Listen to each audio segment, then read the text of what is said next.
Hi! How are y'all doing? How is everybody holding up? So about 2 months ago, I turned this into this, which is a little figurine of my persona, fully decked out with some articulation and decapitation. I made her mainly so I can have her sit on my drawing tablet as a reference point for all the time, and I don't have to look at my old drawings to stay on model.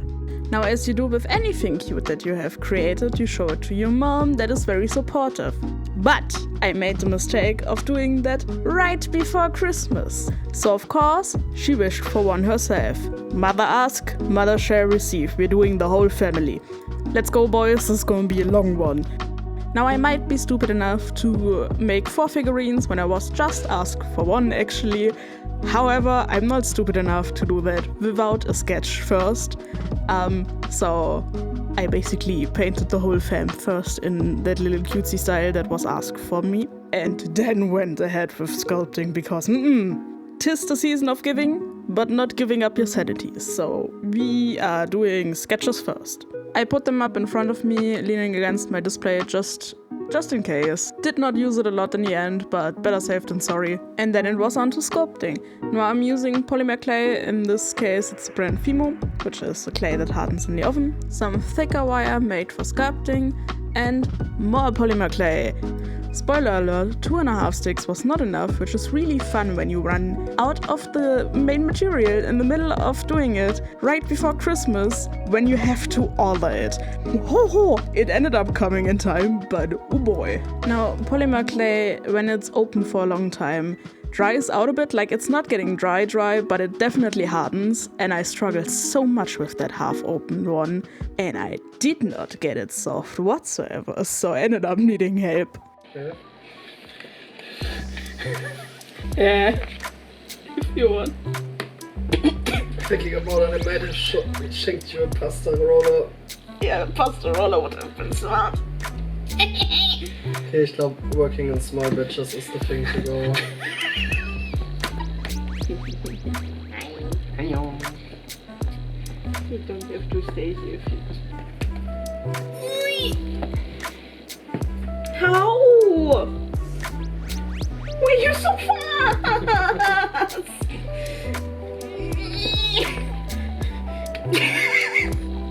This is humiliating. The whole table is wobbling. Them's the good shots. Saucig. Sausages. Sausages. Tiny wings. Long wings. Oh, my hands are going to be so sore.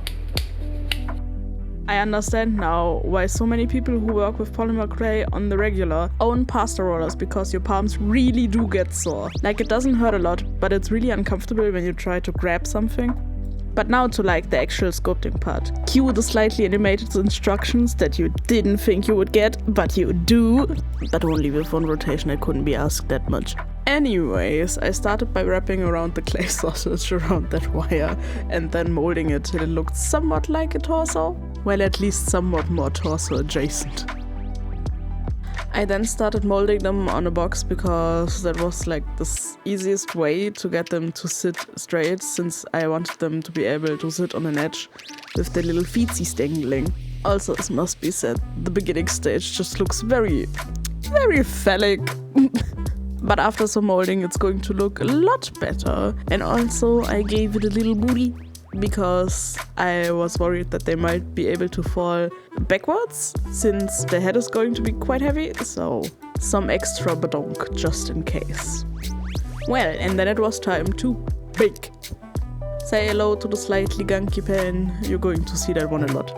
I then trimmed off the excess wire, leaving about 1 inch or so for the heads later to have something to hold on to. And then came my favorite part, making the armsies and feetsies, which are very easy to make. You just make a long noodle, bend the long noodle, and that is basically your foot. And you do the same to create the hands. Look, you take the noodle, you bend the noodle, you kind of squeeze the end of the noodle, and ba-ba-boom! You have tiny feet, some tiny stompers, who are made for boogieing. Mainly because they're very bendy still at this stage. That's also why it's kind of a pain, because you can't really move them a lot, because otherwise they might get thinner, and also they are very easy to rip at this stage, and they bend all over the place. So I set them on a loaf sheet in hopes that would be tall enough, but it wasn't really. And then I remembered I have cardboard. Now, it has never burned nor singed on me, but it is paper in the oven on a low temperature, so it's probably not the safest, and you should be very careful about that and have an eye on it, because it could burn, probably. It has never for me, but still.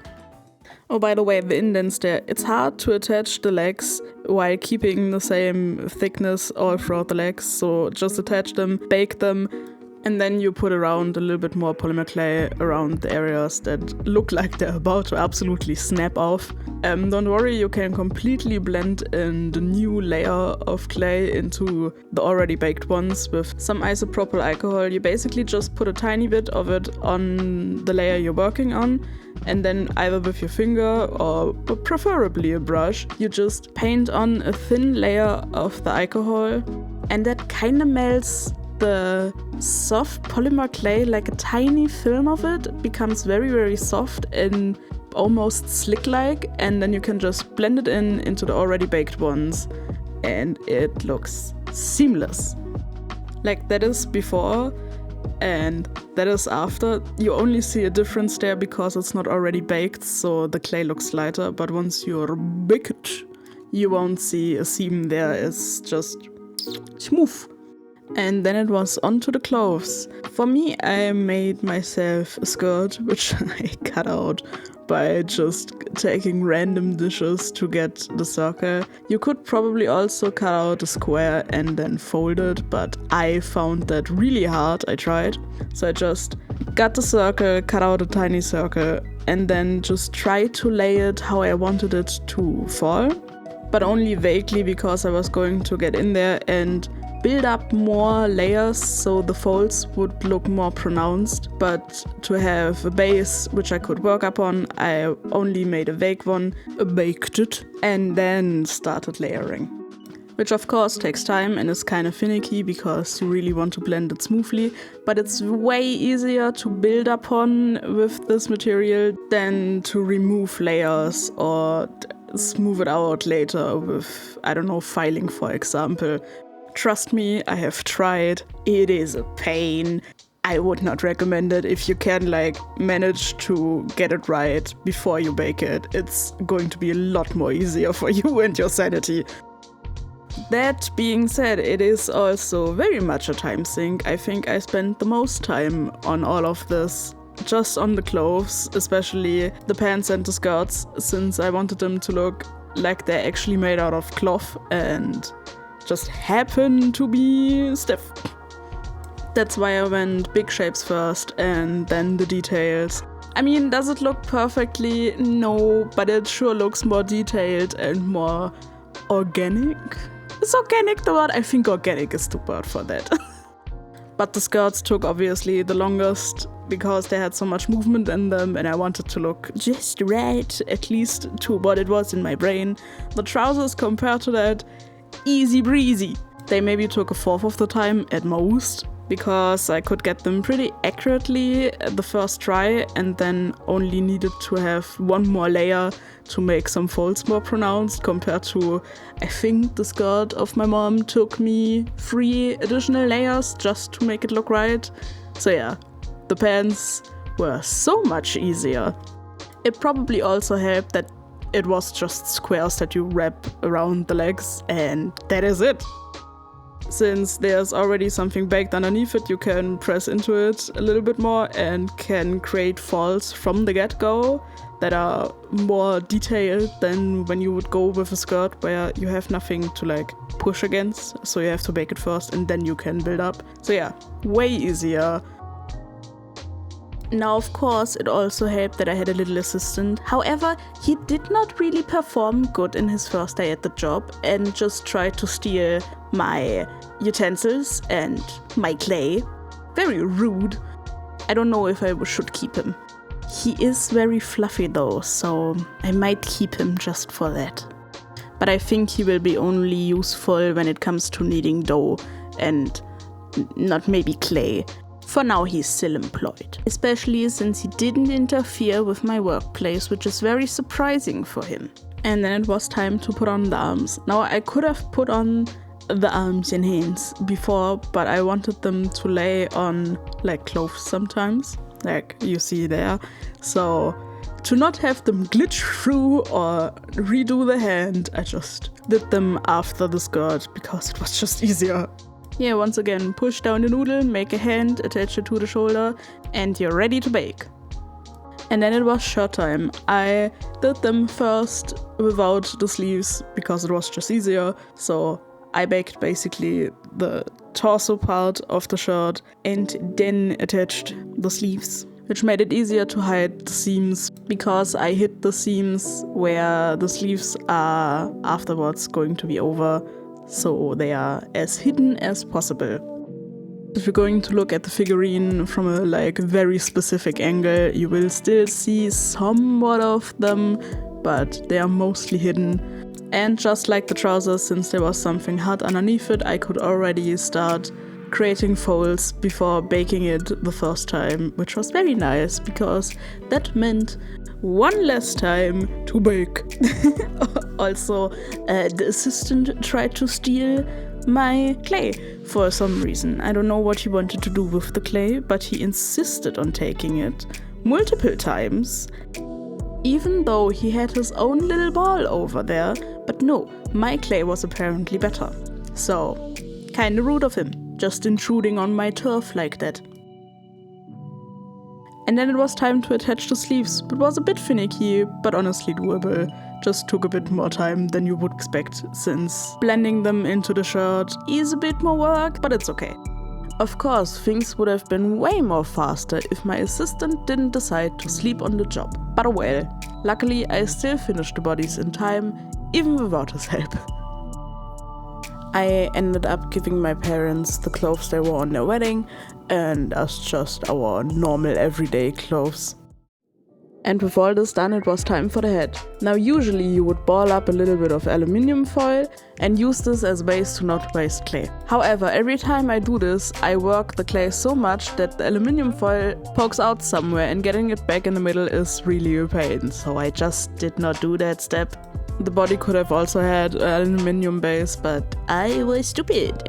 Especially since polymer clay is not the greatest for the environment when it comes to its creation and also your bank account. So yeah, please learn from my mistakes because this ain't it.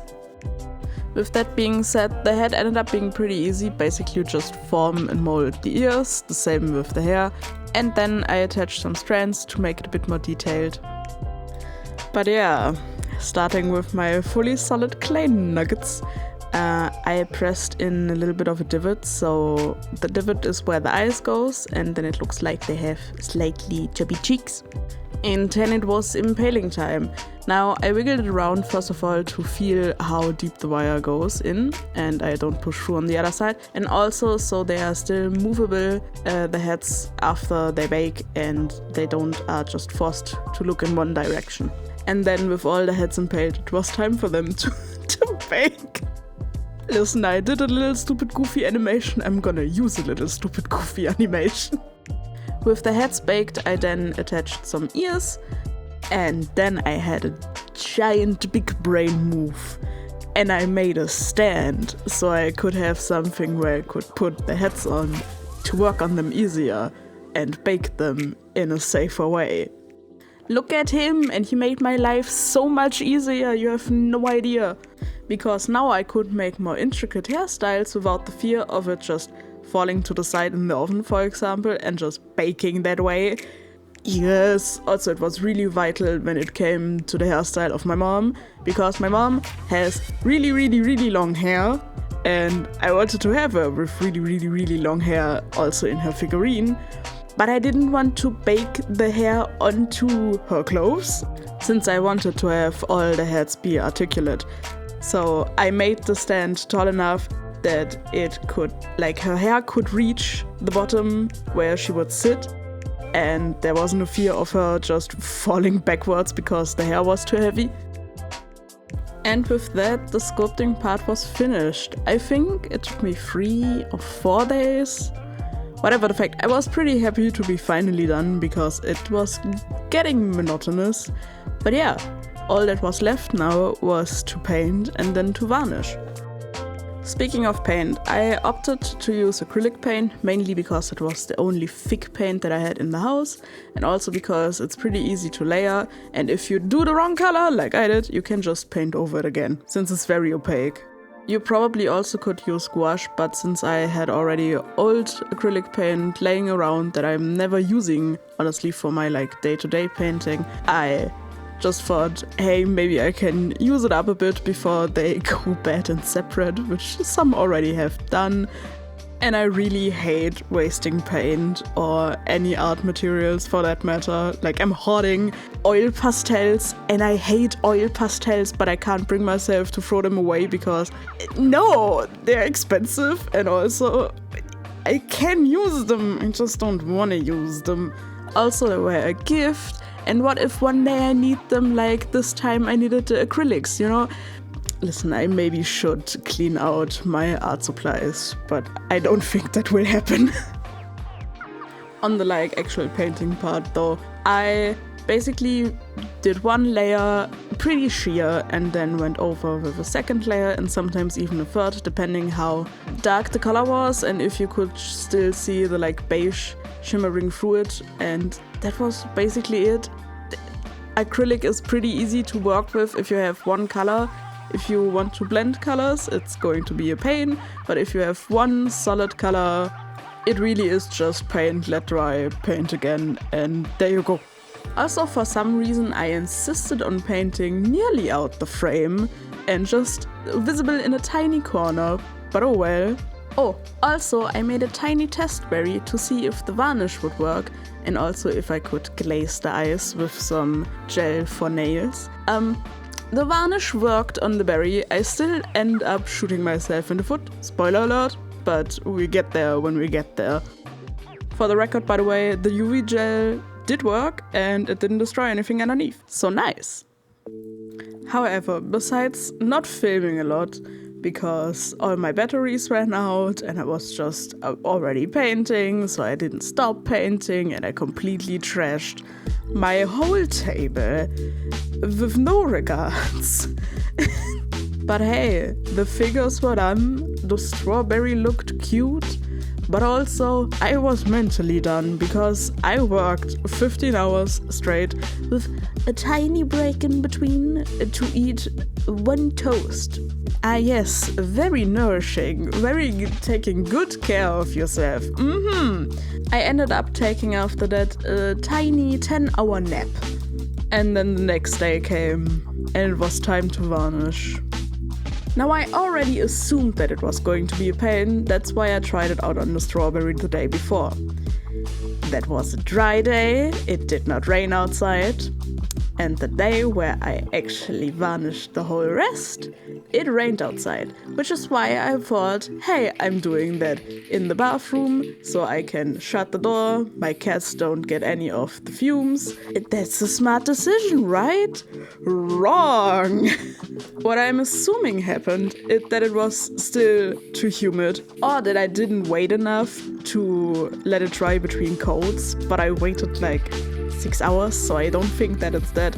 Basically what happened is some of the figurines are still slightly tacky, just a tiny bit. The hair of my mom got it the worst, the rest is just, it doesn't feel completely matte and dry. And I think that's because it was too humid, because I looked it up in the forums afterwards and it was yeah, if you're spray painting varnish on a humid day, it's never going to get dry. Fun! Now, is it the worst that could have had happen? No. But it's still not great.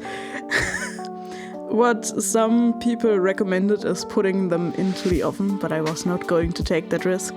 So now they are just a bit better at dust collecting than they were already going to be. Pain, but nothing else I can do about it now. So I just wrapped them. Now, besides the figurines, my parents also got some tiny rubber duckies, because I got, I think, 50 or 100 rubber duckies of my best friend, and now everyone else has to get rubber duckies. So that everyone in the family has also a tiny serotonin army. Can highly recommend, they fend off any evil. So yeah, I wrapped the heads in some plastic, since I didn't trust them in paper because of the tiny bit of stickiness that was left. And the bodies I secured with some yarn onto some cardboard, pretty simple, and then I put all that into some old reused gift bags from Amazon because we had them left over and I'm not going to use them for like anything else, I think. So yeah, into the baggies they go for some extra protection. And then off we go, through the snow-covered landscape. Just kidding, we had 5 days of snow, but who cares, it was the giveaway time. Hi. Hi. Yes.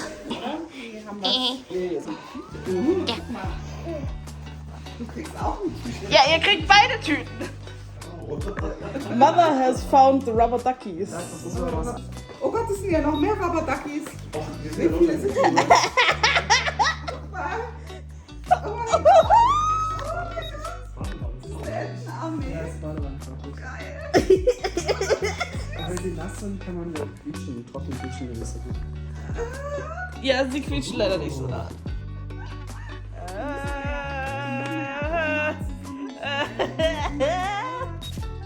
Wie viele sind es? 1, 2, 3. Decapitation. Wie toll du das gepackt hast. Thank you. Oh mein Gott. To the Oh Hawk. mein Gott, wie toll. Oh Gott, ja. Da ist noch was ganz Kleines drin. Noch was Kleines. Diese Erdbeere. Ja. Diese Erdbeere. Pass auf.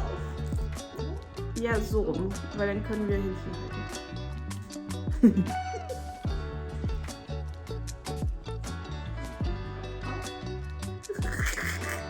Recapitation. Boah. And now you have tiny figurchen. Oh mein Gott. And a wie small süß. Erdbeere. Oh. Oh, jawohl.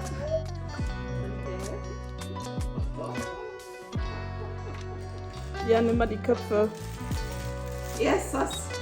Ja, you have long hair. Ja.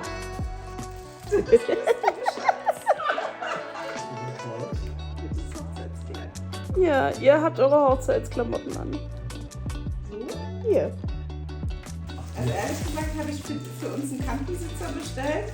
Ich gesagt habe, wir machen immer den Spaß, dass ich in deiner Brusttasche sitze und dann kannst du mich wenigstens irgendwo im Büro auf die Kante setzen, wenn ich weg. A long-haired mops and a short-haired pops. And for now they live on the family mantle with like other important heirlooms. Do they fit in there? Debatable, but all that matters is that my mom was happy to get them, so was my dad.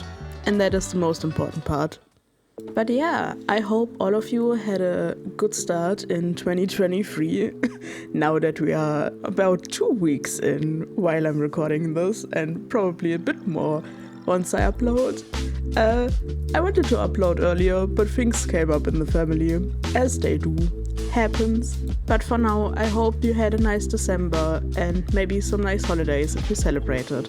I hope to see you in the next year or this year. That would have made more sense if I uploaded earlier. But yeah, take care of yourself and I see you in the next one. Bye!